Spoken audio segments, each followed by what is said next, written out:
to invite one of my good friends, one of the most valuable people I've met since I've come to Kansas City. My friend Logan. He is a record producer. He is a musician. He's a songwriter. He is a manager of artists. He is all those things and a multitude of things more. And we want to talk about how to redeem the music industry, the arts and entertainment field, and we're going to be kind of speaking into that reality. So I wanted to have him come this morning just so we could talk to him a little bit about how do we, come a bit closer to me, because you're a lot taller than I am, and they want to see you. Talk a little bit about somebody who's actually doing it. You know, it's one thing to talk theoretically about how do we redeem music, or how do we do these things, or how do we become a Daniel. It's another thing when you actually are one. And Jared is one, for real. He's the guy that I look to when I think about my own life. He's the one who challenges me in the area of my music. He challenges me in the area of how am I living in accordance with what I say that I do, you know. And whenever I need help, he's the guy that I go to ask questions of. So I just want to have him talk to us a little bit this morning just about his background, about his love for the music industry, why he does what he does. So tell us a little bit, just give us your background to start off with, where you come from, and then we can go on from there. Can we sit We down? can sit, yeah. Otherwise, I'm going to start pacing. All right. Well, cool. I mean, my name's Jared Logan. As he said, I'm a record producer. I've been making records for 12 years. I've recorded with bands from major labels such as Fall Out Boy and Paper Tongues to indie artists. I was signing my first record contract when I was 17. My goal was to be on a record label before I graduated high school, so I achieved that. Cut up, I think, about 5 records while I was still in high school, and have just been doing it since then. What else? Oh, traveled the country. I'm also a drummer, so I've traveled the country playing drums for artists, toured all over the place. And not only that, I mean, you're a songwriter as well. Yeah, songwriter, yeah. You're a band manager. I mean, you've managed artists. You've done. Yeah. So he's got legitimacy, and I just want to. I only want to say that because I want you to realize this guy's not just some guy dragged off the street.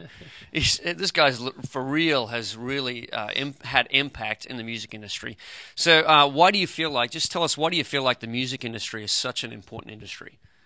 Well, I mean, some people say art imitates life. Some people say life imitates art. I think it goes both ways. I think music is such an influential part of culture. Every revolution has always had a song that's gone along with it. Music has always been parts of movements. From something as simple as in the Christian world, hymns being old bar tunes that were redeemed into songs that glorify God, to songs of the 60s that, you know, put forth the peace, love, and, you know, make love, not war movement, and that whole type of thing. So I think no matter what, music always goes along with it. It impacts and it influences culture, even through commercials and making you want to buy things, the right song, the right beat, the right melody. You know, we remember songs, slogans, and for commercials and for products just by a melody. You know, we can remember by Menon. It's just a melody of the name of the company, but we won't ever forget that. Do you know what I mean? So it's such a powerful medium. And so what was it? Let me finish with the question. Just why you sowing your life into this? Important. Yeah. Since I've grown up, I mean, my father, when I was a little boy, he would sit me down at the record player, because that was still when we had record with some 8 tracks, and then and some records. And some of you guys out there have no idea what he's talking about right now. And he would sit me down at the record player, and he would go through. He'd pull out. He had milk crates full of albums, and he would just pull them out, and he would play music over me and teach me about what it meant and why that music was so powerful, what the social impact was of the time of that song being released, what they were saying and what it really meant.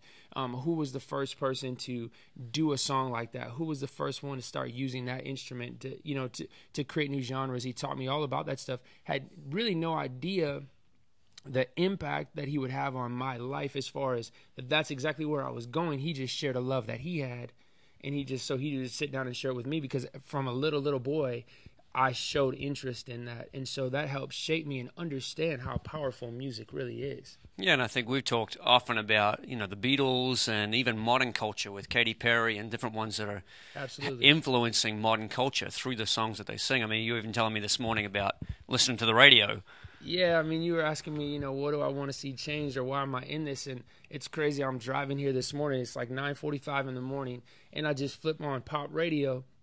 And the song that comes on at 9:45, this is where we're at right now in culture, is a song called S&M, and the chorus is what I say it was? It was, I'm not good, but I'm good at being bad, something like that.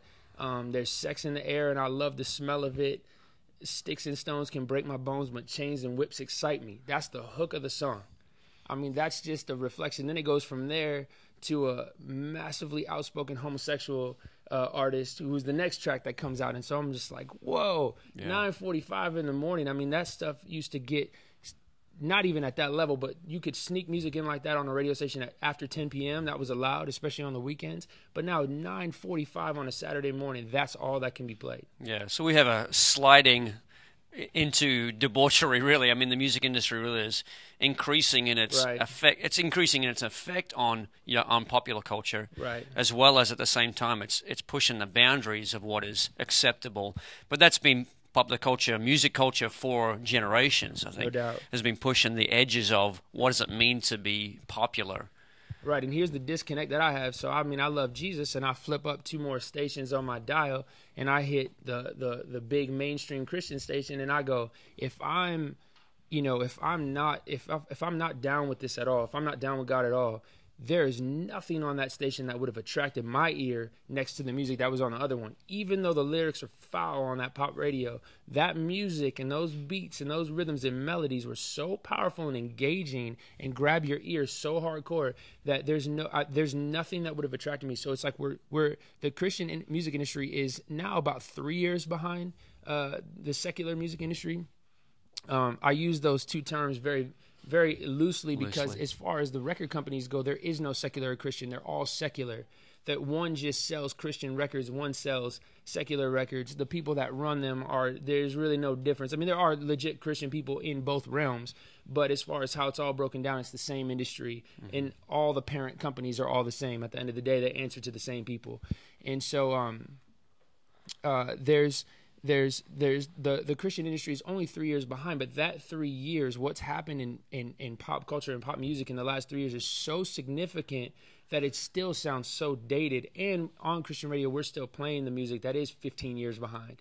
And so the majority of the time, if I flip that dial and I'm just flipping through, I can sniff it out and smell it from 5 miles away, and there's nothing that I want to do with that if I'm just the average listener. Yeah. And so we got to find some way to change that. We have to be able to bring fresh sound. I mean, really, we should be on the cutting edge of sound. We should be on the cutting edge of creativity, of beats, of melodies, of recording techniques, of production. You know what I mean? Yeah. And I've heard that phrase said by a lot of people over the last 15 years that I've been doing music, but it's another thing when I actually meet someone who's doing it. Like I've sat in your studio and listened to things that you're doing that are on the cutting edge. Okay. That's for real or on the cutting edge, and so that's why I appreciate you coming to kind of share with us, because I feel like the Lord is raising up those ones. Like He's raising up the Daniels and other spheres. He's raising up what I consider to be Davids. Yeah. You know, Davids that totally shifted a culture, and he was just a guy sitting on the side of a hill playing his harp, but he had the ability to shift culture, and I feel like the Lord's raising you up. So if you had 2 or 3 things that you could maybe say to young people wanting to get into music, what are key things that you've learned over your career that are so important to be able to have success in the days to come? Well, cool. I mean, one thing that I think is funny, I think about the life of David quite often. I was just having a conversation about this the other day. I wonder how much he had, how much was his lack of knowing that gave him the boldness to just go ahead. Like I've learned more business skills as I've gone on. I've understood more of what the impact was of what I was doing as I've gone on. But when I first started, and even still now, it's a lot of times it's my own. It's not lack of knowledge. It's I'm trying to think of what the word would be, but it's the fact that I kind of just don't know why I should or shouldn't do it. So I see it for what it is and just go, well, I'm just going to go do that. Ignorance is bliss. Ignorance is bliss, right? It's my own ignorance. Really, it is. And so I've wondered with that, because I think sometimes there's such a purity to that ignorance. It's not actually a bad thing. It's the fact that we don't know the pros and cons, that we just go, well, I see that as a problem. I see this as a solution. I'm just going to go do it.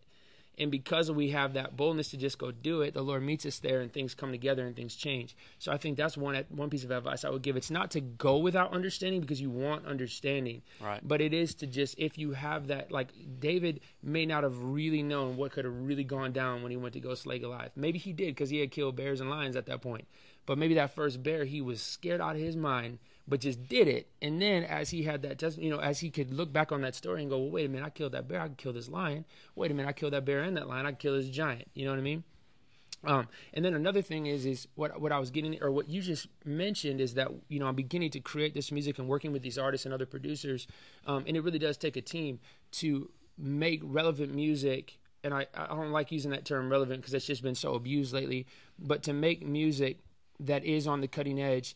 But at the same time, we have to get through a gate. There still is, you still have to know where you're going, knowing that in Christian contemporary music, CCM, that's the nickname for it, it's 85% women 40 plus. So I could come out with this really dope track that I think is hot, but it's not going to hit the Christian market because it's women 40 plus that don't get what I'm trying to do. Whereas pop music is it's like 15 to 25 or something like that, or 15 to 30. It's like two completely different worlds, And so women 40 plus buy records. Kids at 15, they don't buy records. They download records for free. Yeah. You know what I mean? So there's definitely learning that balance. But one thing I was saying to you the other day, and I've been saying it a few times, the Lord really put it on my heart recently, is this: you can't change what you don't know. You have to actually know the industry that you're going into. You have to actually know the markets and the demographics that you're going into that you say you want to affect with change. Otherwise, you're just ignorant. Mm-hmm.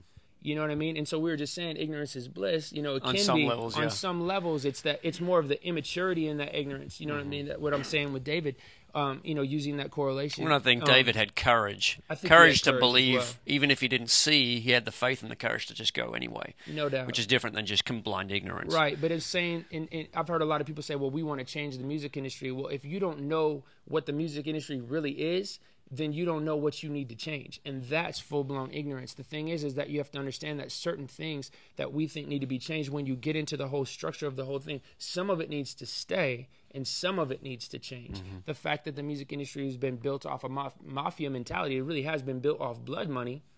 And so the mentality is to enslave people. It really is. And for them to constantly be indebted to the label so they can never really come up, and the label just give them portions to keep them happy enough.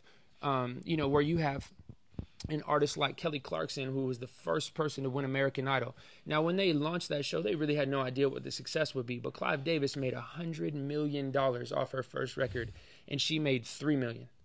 Now, you say, well, $3 million, that's a lot of money. But they made $100 million off this artist, and she had to get her brother to co-sign with her to buy her first house.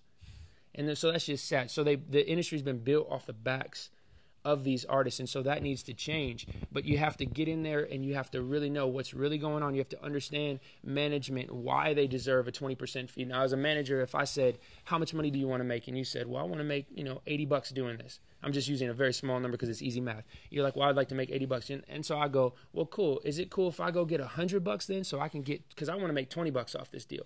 So if I can go get $100, I'll get my 20, you get your 80, and we're good. So there's really nothing wrong with that. I'm going to go get you what you feel like you deserve, and then I'm going to go get that little bit more so that I can get paid for my time in doing it. So things like that aren't wrong. Mm-hmm.